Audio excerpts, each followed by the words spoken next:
Mais uma entrevista recente do Pedro Júnior, o filho do Pedrinho e vice-presidente do Cruzeiro, responsável pelo departamento de futebol do clube. Ele disse que os clubes mineiros vivem um momento distinto, né? Torcedores do Cruzeiro e do Atlético se engalfinham nas redes sociais e fazem piadas e brincadeiras e zoações. E tá muito legal, porque há um tempo atrás, o que o cruzeirense faz com o atleticano hoje era o contrário, era o atleticano que fazia com o cruzeirense.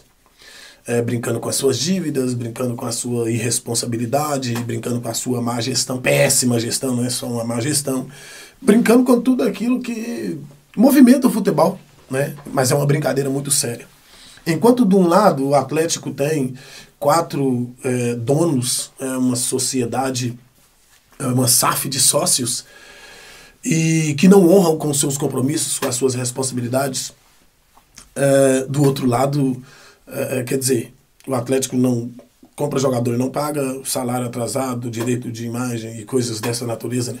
Coisa que pipoca todos os dias aí nas redes sociais. Não arca, né, com os seus compromissos com os empresários, e enfim. Do outro lado tem o Cruzeiro, né, com o Pedro Lourenço hoje. Pedro Lourenço, quando comprou a SAF do Cruzeiro, ele fez um monte de pataquada, né, junto com o Alexandre Matos, trazendo coisas absurdas e uma loucura danada. Parecia que estava vivendo, né? Enfim. Mas agora o Cruzeiro se acertou, né, com o técnico Leonardo Jardim. Ele conseguiu dar uma reviravolta dentro do Cruzeiro que poucos acreditavam que era possível para esse primeiro momento. Uma reviravolta monstruosa, uma reviravolta gigantesca, e que faz com que o Cruzeiro seja olhado com outros olhos neste momento.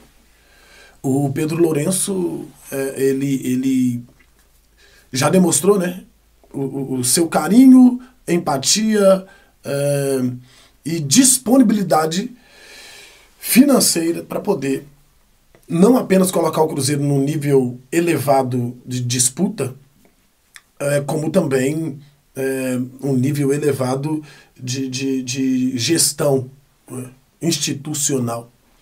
Pedro Lourenço deu uma reformulada na Toca da Raposa e colocou a Toca da Raposa no mesmo nível, no mesmo padrão de alguns clubes europeus. O Cruzeiro não deve nada para nenhum grande clube da Europa, que é o espelho, né, que todos nós observamos e tentamos ver que o nosso time está participando daquilo ali. O Cruzeiro hoje está se tornando, né, ainda não terminaram as obras, por exemplo. E além disso, o campo do Cruzeiro fala muito bem sobre o que está acontecendo internamente. Jogadores correspondendo às expectativas, jogadores entregando, jogadores fazendo jogos assim assustadores para muitos que acreditavam que não sairia um time do elenco que foi montado lá atrás pelo Alexandre Matos. E o time saiu. E saiu um grande time, um baita de um time, um elenco muito bom. Um elenco que, embora não seja tão utilizado pelo técnico Leonardo Jardim na sua totalidade, é um elenco que responde. E financeiramente, é muito interessante o que o Pedro Lourenço diz que fará com o Cruzeiro. Os próximos anos dirão. O Cruzeiro tem uma dívida de 1 bilhão e 200 milhões de reais, o Pedro Lourenço pegou com 780 milhões e, claro, os investimentos, os gastos, os custos, elevaram a dívida do Cruzeiro para 1 bilhão e 200 milhões de reais. O Cruzeiro ali, o terceiro clube que mais deve no Brasil.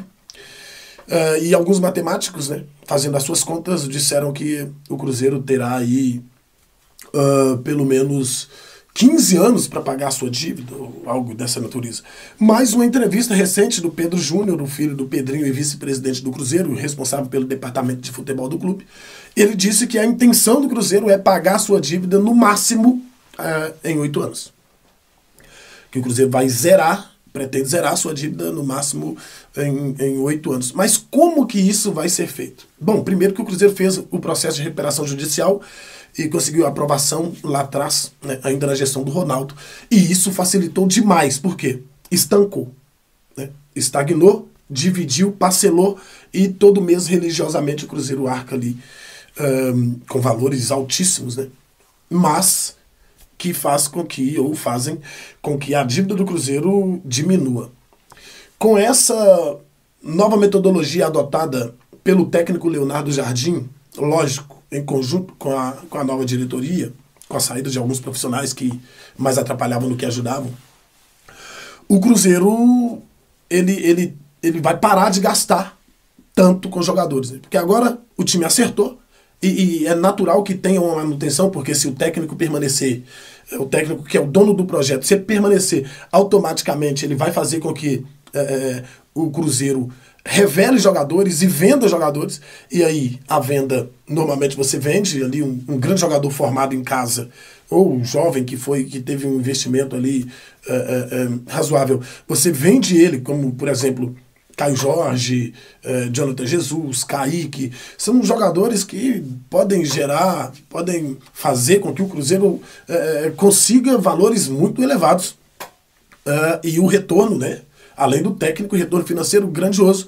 E a reposição desse jogador, é claro, não vai ser gastando o mesmo valor. Então, automaticamente, dinheiro no caixa e tendo dinheiro no caixa, pagamento da dívida, aquilo tudo que a gente já sabe.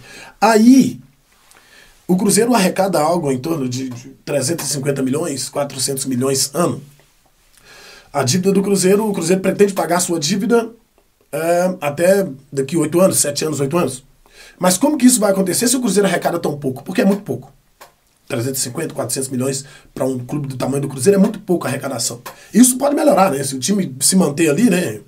500 milhões e algo dessa natureza, o Cruzeiro pode alcançar isso sim. Palmeiras alcança aí 700 milhões, o Flamengo 1 bilhão. Né? Então, se o Cruzeiro conseguisse arrecadar 500 milhões na temporada, não seria nenhum susto. Jogando bem, né? Mantendo ali, sempre brigando na ponta, na cabeça. Para que o Cruzeiro possa sanar a sua dívida, só o dinheiro que é arrecadado pela instituição não é suficiente.